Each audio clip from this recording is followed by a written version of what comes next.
These state legislatures are controlled by Republicans. So how is this possible? How is this going to happen? That's possible because their constituency demands it. But this could potentially impact millions of Americans, law-abiding, Second Amendment supporting Americans. Did you or anyone in your organization communicate with the ATF? We need this 28th Amendment for. And what California's gun death rate today is 73% lower than Texas. There may be some members that have a really good relationship with another state, and maybe we should send that to that state legislature. That are dangerous or felons should, or don't have weapons, right? That a lot of the laws we've passed are being rolled back by the federal court. Big secret, what do California politicians want to do? 28th Amendment to the United States Constitution to end America's gun violence crisis. Gavin Newsom, the governor of California, suggested a 28th Amendment to the Constitution to codify fundamental, widely endorsed gun safety laws. The governor's proposal ensures common-sense constitutional protections and gun safety measures that Democrats, Republicans, independent voters, and gun owners overwhelmingly support, such as universal background checks, raising the legal age to purchase firearms to 21, implementing a waiting period before purchasing a firearm, and prohibiting the civilian purchase of assault weapons, while maintaining the Second Amendment and respecting America's tradition of gun ownership. According to Governor Gavin Newsom, our ability to create a more perfect union is literally written into the Constitution. As a result, I'm recommending the 28th Amendment to the U.S. Constitution today to accomplish that goal. While maintaining the Second Amendment status quo and upholding America's long-standing heritage of gun ownership, the 28th Amendment will codify in the Constitution practical gun safety provisions that are strongly supported by Democrats, Republicans, independents, and gun owners. 4 widely accepted gun safety principles will be forever enshrined in the U.S. Constitution thanks to the 28th Amendment. Raising the federal minimum age to purchase a firearm from 18 to 21. Requiring universal background checks to stop seriously dangerous individuals from acquiring a weapon that could be used in a crime. Enacting a reasonable waiting period for all gun purchases and prohibiting civilian purchase of assault weapons, which are weapons of war that our country's founders never anticipated would exist. To change something that had been the law for 10 years to go after law-abiding Second Amendment. These state legislatures are controlled by Republicans. So how is this possible? How is this going to happen? That's possible because their constituency demands it. But this could potentially impact millions of Americans, law-abiding, Second Amendment supporting Americans. Why a constitutional amendment and why now? A further confirmation that Congress, state legislatures, and local governments all have the authority to enact gun safety legislation that makes sense and save lives will be made by the 28th Amendment. An Article 5 convention, also known as an amendatory convention, will be required in order to propose revisions to the U.S. Constitution in the event that the 28th Amendment is passed into law. In collaboration with members of the California State Senate and Assembly, Aisha Wahab, a state senator in California, and Reggie Jones Sawyer, a member of the California Assembly, have drafted a joint resolution that will make California the first state in the U.S. to ask for the convening of such a convention. In order to ensure that a constitutional convention that is solely focused on this matter will be held, the governor will lead a campaign to win acceptance of resolutions that are analogous to this one in the legislatures of other states. He plans to accomplish this goal through the assistance of grassroots supporters, political and civic leaders, and expansive and varied coalitions located throughout the country.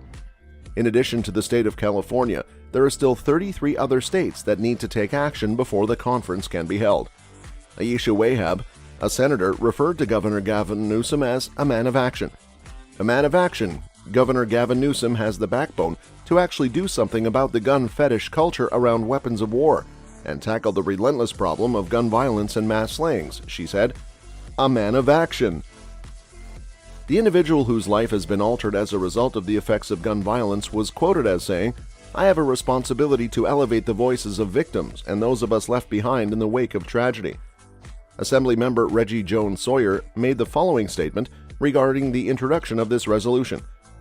"I am proud to introduce this resolution to protect the common sense gun reform legislation our Assembly Public Safety Committee has championed over the years. We are unable to stand by and watch as the courts undermine our work." Did you or anyone in your organization communicate with the ATF? 40 years or so. Do you think that the 28th Amendment, if it's passed, will it happen in your lifetime? I hope so. We submitted formal petitions for rulemaking through the appropriate channel, sir. You need this 28th Amendment for. And what California's gun death rate today is 73% lower than Texas. And restrict the ability of our legislature to safeguard the people of California. This resolution is not only brave, but also fair, and it invites other states to join us in protecting some of the policies that have proven to be the most effective in reducing gun violence. Because gun violence claims the lives of more than 110 people in the U.S. every single day, California's industry-leading gun safety regulations provide an excellent example for other states and Congress to follow in order to reduce the number of demises caused by firearms. Effective gun safety laws have been enacted in the state of California. According to the most recent data, California had a gun demise rate that was 37% lower than the national average. Because of this, the Giffords Law Center's most recent scorecard ranked California as the best state in terms of gun safety. According to the CDC, California had the 44th lowest gun demise rate in the U.S., with 9 gun fatalities per 100,000 population. This was in comparison to the countrywide average of 16.36, which was far higher than the rates of 33.9 in Mississippi, 21.2 in Oklahoma, and 15.6 in Texas. Gavin Newsom's 28th Amendment stunt dead on arrival. In the past 50 years, there have been only 2 amendments to the U.S. Constitution. The 27th Amendment, the most recent, took technically more than 200 years to finish. Congress initially passed it in 1789, but the states did not ratify it until 1992 as a result of a public campaign organized by a college student. Another approach to change the Constitution is to convene an Article 5 convention, where amendments can be put up and discussed, with the support of 2/3 of state legislatures. The Constitution must then be formally amended by ratification by 3/4 of the states. Naturally, it's a complicated process.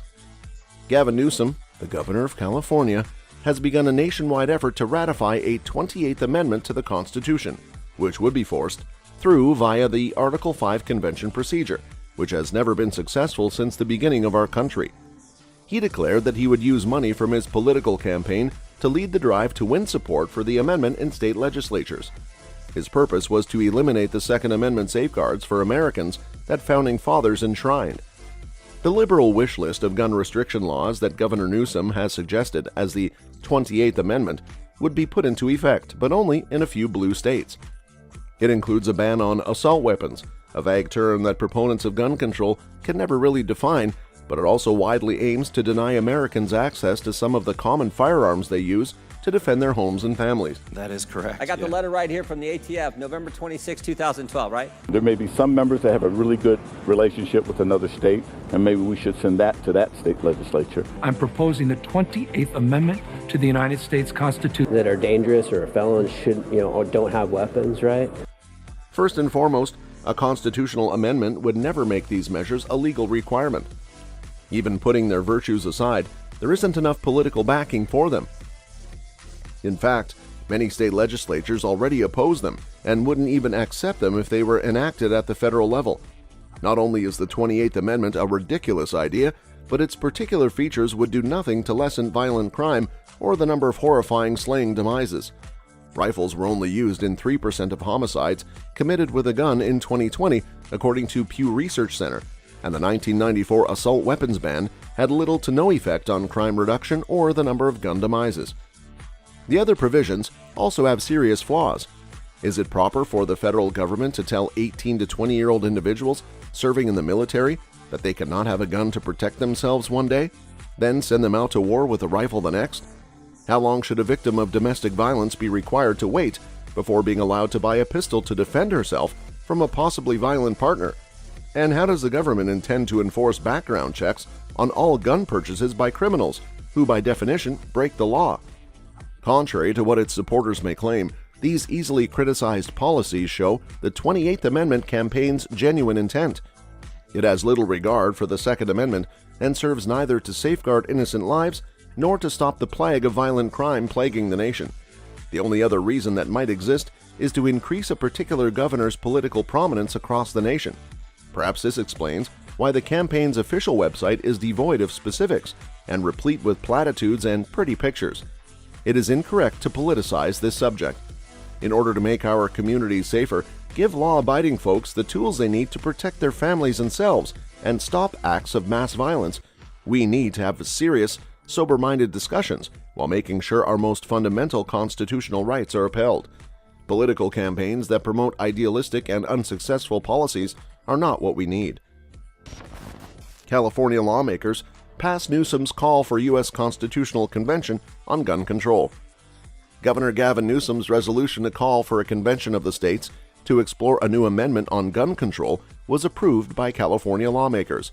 Though politically astute, the Democratic leader's idea seemed unreachable. The governor made the proposal public over the summer, raising his profile in the Democratic-Republican culture wars at a time when many voters are growing impatient with Washington for failing to address the widespread slangs that have racked communities across the nation. You know very well what the critics are going to say about this. California has some of the strictest gun laws in the nation. That a lot of the laws we've passed are being rolled back by the federal court. However, constitutional experts have cautioned that Newsom's plan could be dangerous since it could pave the way for additional amendments to the U.S. Constitution if a convention were to take place. In Newsom's resolution, Congress is urged to convene a constitutional convention so that the states can approve a new set of regulations, including universal background checks for all gun purchases, a 21-year-old federal minimum age for purchasing firearms, a reasonable waiting period for all gun purchases, and a ban on the public sale of assault weapons. State approval of an amendment affirming that local, state, and federal governments may enact safety restrictions restricting the sale, possession, and carrying of firearms in public is also demanded by the resolution.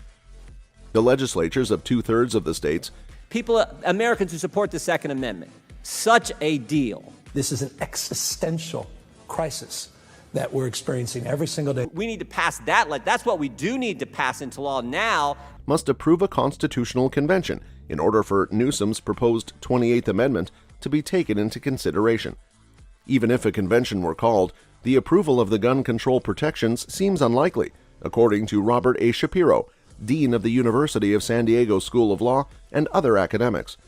Republicans currently control more than half of the state legislatures, some of which have recently loosened gun laws, and constitutional amendments require ratification by 3/4 of the states in order to be put into effect. Additionally, they maintain that if a constitutional convention did occur, Republican states might submit additional amendments through an unproven procedure, such as ones that would outlaw gay marriage or abortion.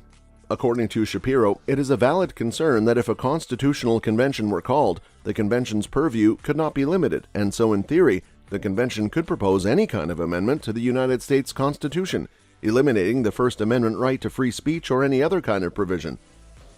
For God's sake, America already has more guns than people. How many guns do we need until everybody is safe? Background checks on ammunition, waiting periods, and red flag laws, saving lives. Getting assault weapons, AR-15s, out of the hands of people who shouldn't have them. Many people think that Governor Newsom's proposal has more symbolic value. Although Newsom and the bill's authors, State Senator Aisha Wahab and Assemblyman Reggie Jones Sawyer, included language in Senate Joint Resolution 7 that sought to restrict California's application to only gun control. Shapiro claimed there is no provision in the Constitution that allows for such a restriction. For some members of his party, Newsom's efforts to allay their worries weren't a sufficient assurance. State Senator Scott Wiener stated, "I support every single policy listed in this resolution. Every single policy relating to gun safety, I support. I am pleased to receive a 0% rating from the National Rifle Association.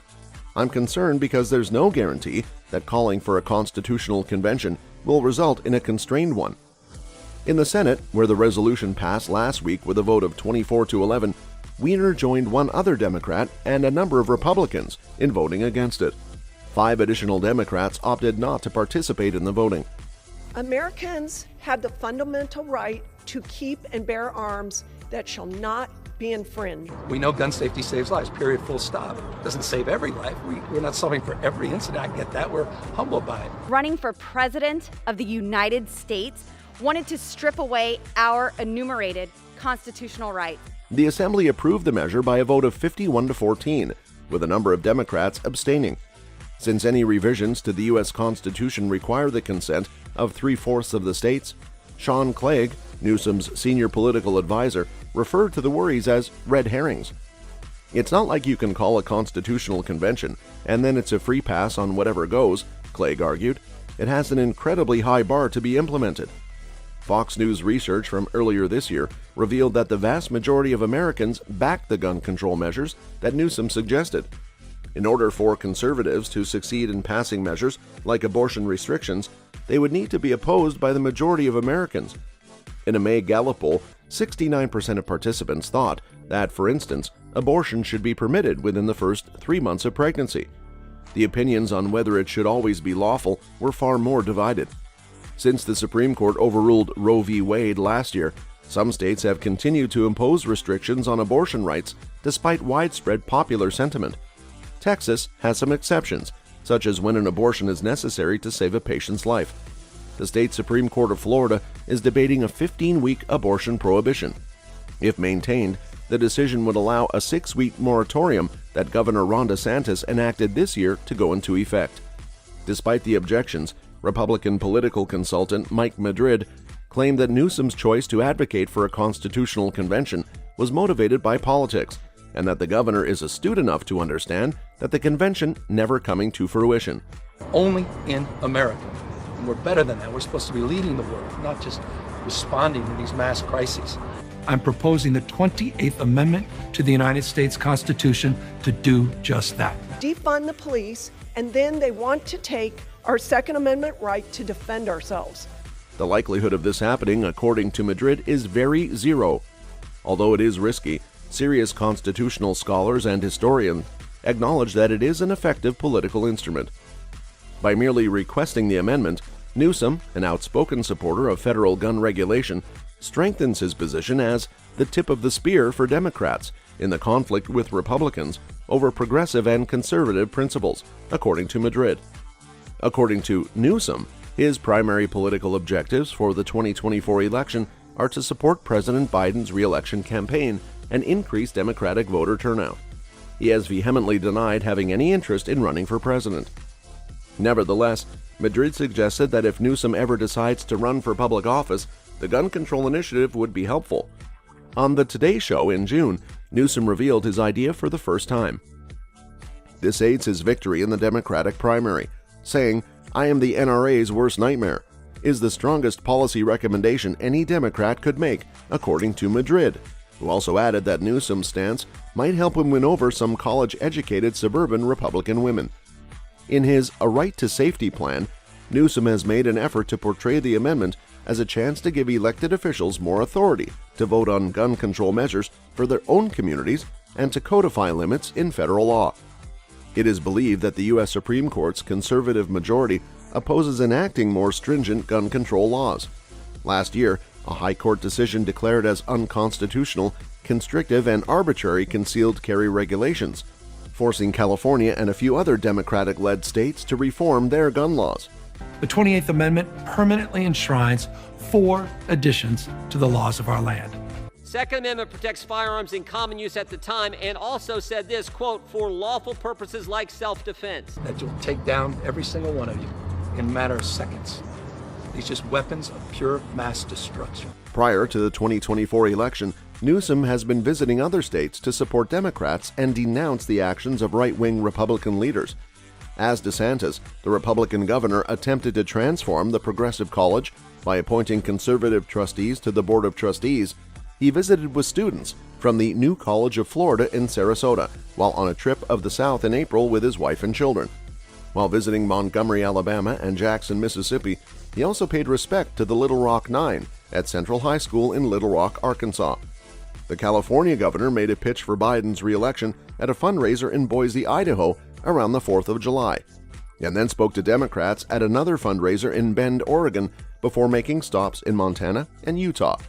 According to Clegg, Newsom also plans to capitalize on the success of his amendment campaign in California by visiting and collaborating with other states in an effort to introduce suffrage in 1878, but that wasn't symbolic, Clegg remarked. You don't want it to take 41 years now, do you? However, challenging systemic change is inherently tough. Many significant changes initially appear to be long shots before turning out to be true. California's push for the 28th Amendment signals intense battle over Second Amendment rights. Well, they want to just take down the wall altogether, and that's what they're doing with their 28th Amendment, so Newsom proposes. California politicians abhor the Second Amendment and cannot stand that it is this impenetrable wall that blocks them on their road to disarmament. 10 or so days visiting with victims of violence, 2 mass shootings, one in. But, Madam Speaker, guns have been prevalent in the United States of America since before our founding. That do know a thing or two about our past know that the notion of bearing arms in the first place was an idiom. They try to go over it, they try to go around it, but eventually, just like with all other things that are unconstitutional, they keep getting pushed behind it. 14 people opposed. There were some people who just didn't vote, including some Democrats who kind of stayed out of it, but they voted in a majority 54-14 to basically essentially erase your Second Amendment rights. If that doesn't show you right there how much they loathe the Second Amendment, then absolutely nothing will. They do not care about it. They want to see it gone because this is what it's all about. It has absolutely nothing to do with trying to undermine the Second Amendment, as they're trying to strengthen the Second Amendment so that people are safe in every community in America. So, California has just become the very first state in the entire country to call for a constitutional convention to add the 28th Amendment. Now, here's the thing.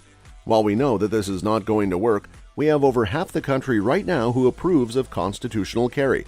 They're not going to go ahead and join in on this 28th Amendment thing. They need 3/4 of all state legislatures in order to make this happen, so it's not going to work. But what you have to understand here is that they're showing you exactly how they feel about your rights. This is exactly how they feel about it. To pass universal background checks. Eliminate gun manufacturers' immunity from liability. Individuals to sue gun makers and distributors for violating our state gun law. That was the plea of parents who lost their children in Uvalde. I met with every one of them. Do something about gun violence. A vast majority of the people that run the state of California want to see it gone, and there's a little bit of delusion out there as well. As a matter of fact, the governor of that state actually believes that this does have a chance of winning, and he said that out loud. He believes that this is something that, because of polling, he says that polling shows that a majority of the country wants this. A majority of the country supports the regulation that is within the 28th Amendment. And he says that it's a vast majority, something like 86% of the entire country supports the things that he is trying to do through this 28th Amendment. So again, while we know that it's not going to work, there is still a delusion out there that this has a chance of actually making it through. Now, let's just play devil's advocate and say that other states are jumping on board with this. What would need to happen? Well, you would have to have 3/4 of the state's legislatures also vote to have a constitutional convention and then decide to take up this 28th Amendment. So first, you have to create the convention, right? But at the crux of this is a bureaucrat making a unilateral decision to try to turn millions of Americans into felons. To enact common sense gun safety laws while leaving the Second Amendment intact. Responsible gun owners already support enhanced background checks for 18 to 21 years old, red flag law, ban assault weapons, ban them again, do it now, enough, do something. So you have to have 3/4 of the state's legislators vote to have a convention to begin with. Now each one of those states that votes to have a convention can actually bring up their own things within that convention as well. So if they wanted to make any changes to the Constitution, they have every right to do it as well. They would be able to make whatever changes they wanted to, like for instance, national reciprocity or constitutional carry. If they wanted to somehow solidify that within the Constitution, a state could do that. They could add that to it. It just doesn't have to be about the 28th Amendment. The 28th Amendment is what's causing California to call for that constitutional convention. But once you have a convention, each one of their states can bring up whatever they want if they want something to be added. And even if California was to bring up that whole 28th Amendment, should there be a convention still doesn't mean that it actually has a good chance of making it into our Constitution. So again, there's a long game going on here, and the chances of this actually happening are pretty much 0.0 to maybe 0.0. So that's the chances of this actually working out. But again, California never quits. Completely ignoring the realities of the modern day horrors of gun violence we see play out each and every day. A critical and urgent issue, gun violence in America. We're here because gun violence is destroying community. Our Second Amendment. It's a hell no to government trampling on our freedoms. You know what they've done to their own citizens is what they want to do to the rest of the country, and they'll stop at nothing to do that, including completely obliterating a constitutional right. That's what California is right there. So just try and keep that in mind every time you're wondering whether or not things will change. Until there's a top-down change, nothing will ever change in that state. We just wanted to let you guys know that just happened yesterday. They officially voted on it and approved it by a vast majority. So, we'll keep an eye on it. If additional states opt to participate in this, Hawaii might be one of them.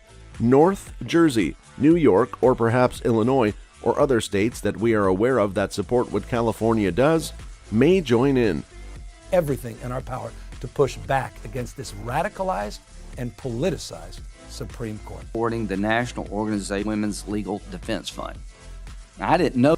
That's all for this video, folks. Thank you so much for watching today, and we will see you the next time.